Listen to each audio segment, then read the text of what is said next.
Salut première, je vous présente dans cette vidéo la leçon 3 intitulée Le cycle utérin du chapitre 1, la physiologie sexuelle humaine. Nous allons parler là du synchronisme des cycles ovariens et utérins et de la glaire cervicale, de son rôle et de son aspect normal. Donc je commence par dresser un tableau comparatif montrant la synchronisation entre le cycle ovarien et le cycle utérin. Après avoir bien étudié cette leçon et la leçon précédente, vous avez bien compris, je l'espère, les transformations liées à l'ovaire et à l'utérus durant un cycle sexuel. Donc, nous devons remplir ce tableau pour voir qu'est-ce qui se passe comme transformation dans l'ovaire ou bien dans l'utérus dans ces différentes phases du cycle, en commençant par les menstruations, c'est-à-dire les règles, en passant par la phase folliculaire ou bien pré-ovulatoire, ensuite durant l'ovulation et dans la phase lutéinique, lutéale ou bien post-ovulatoire. Et le tableau sera le suivant. Durant les menstruations, il y a dans l'ovaire un début du développement d'un follicule, comme vous le savez. Par contre, dans l'utérus, il y a la destruction de l'endomètre, ou bien ce que je nomme la desquamation de la muqueuse utérine. Dans la phase folliculaire, il y a développement d'un follicule, toujours, alors que dans l'utérus, il y a renouvellement de la paroi utérine, ou bien de l'endomètre, ou bien de la muqueuse de l'endomètre, qui recommence à s'épaissir. À l'ovulation, dans l'ovaire, il y a expulsion de l'ovocyte, ou bien de l'ovule, par le follicule mûr de De Graaf. Par contre, au niveau de l'utérus, il y a toujours cet épaississement de la paroi utérine, rien de plus. Durant la phase lutéale, dans l'ovaire, il y a la formation du corps jaune. Par contre, au niveau de l'utérus, l'endomètre s'épaissit, les vaisseaux sanguins deviennent spiralés et les glandes utérines se dilatent. Et là, dans la phase folliculaire, vous pouvez aussi mentionner les glandes qui sont en tube. C'est tout pour la comparaison, bien le synchronisme, c'est-à-dire comment les deux transformations, que ce soit dans l'ovaire ou bien dans l'utérus, comment ça marche ensemble, en parallèle. Ils sont complètement synchronisés durant les différentes phases. Donc bien sûr, ce tableau est très important et je vous demande de le retenir. Là, c'est un schéma bilan qui vous montre aussi ce synchronisme entre le cycle ovarien et le cycle utérin, en commençant par le premier jour du cycle jusqu'au jour 28, donc jusqu'à la fin du cycle. Qu'est-ce qui se passe au niveau de l'utérus et au niveau de l'ovaire, c'est montré là de façon schématique. Passons maintenant à la glaire cervicale. C'est quoi la glaire cervicale? Ce sont des sécrétions produites par la muqueuse du col utérin, c'est-à-dire du col de l'utérus. Ces sécrétions ont l'aspect comme aspect normal. Ce sont des sécrétions visqueuses de couleur crème, parfois un peu blanchâtre, et n'ont aucune odeur, ne doivent avoir aucune odeur.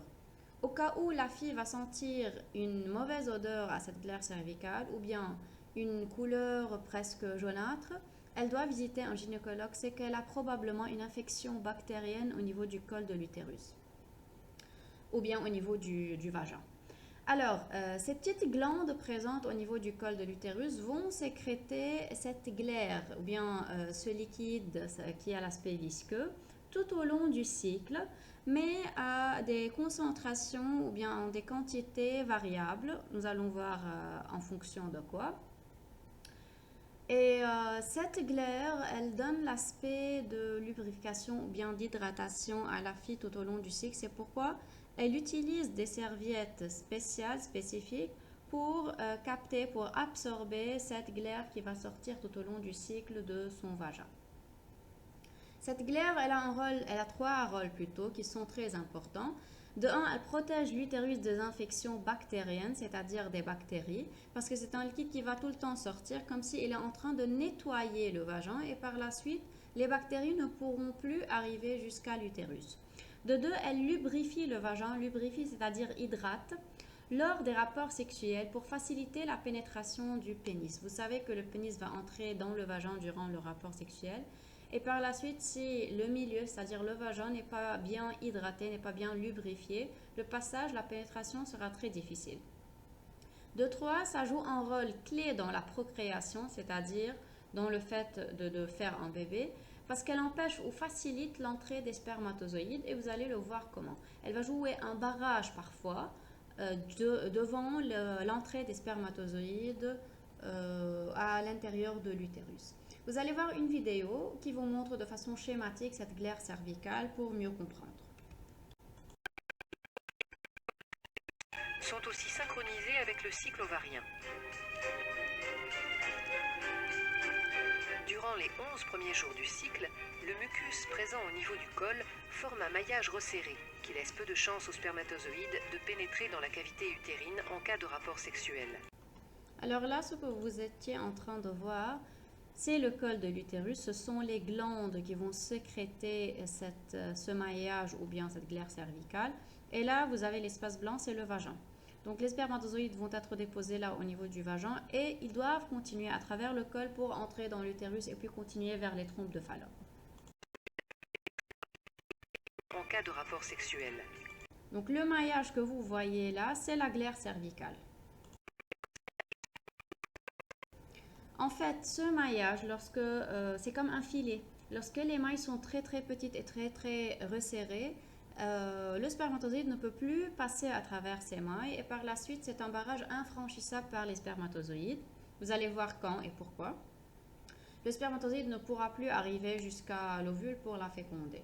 Par contre, durant d'autres parties ou bien phases du cycle, ce maillage va être relâché. Il y aura de grands trous, de grandes mailles qui laissent les spermatozoïdes entrer et donc arriver jusqu'à l'ovule pour le féconder.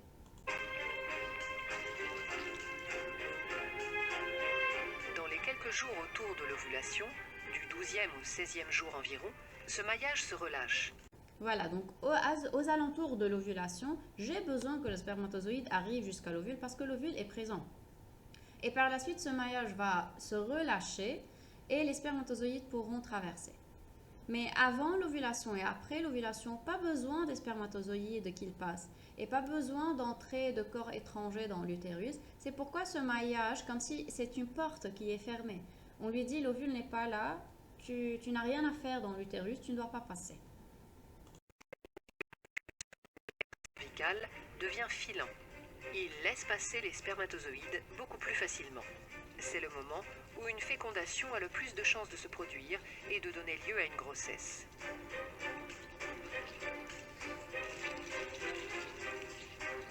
En fin de cycle, le maillage se resserre et la cavité utérine est à nouveau moins accessible. Là, à la fin du cycle, c'est-à-dire durant la phase lutéale, le maillage est de plus en plus resserré, même plus qu'avant, durant la phase folliculaire. Voilà les aspects de cette glaire durant la phase pré-ovulatoire. Là, voilà un maille resserré. Durant l'ovulation, aux alentours de l'ovulation, elle est à maille large, laissant passer les spermatozoïdes. Et durant la phase post-ovulatoire, elle est à maille très resserrée, très dense. Donc les spermatozoïdes seront piégés et ces corps étrangers ne vont pas entrer dans l'utérus.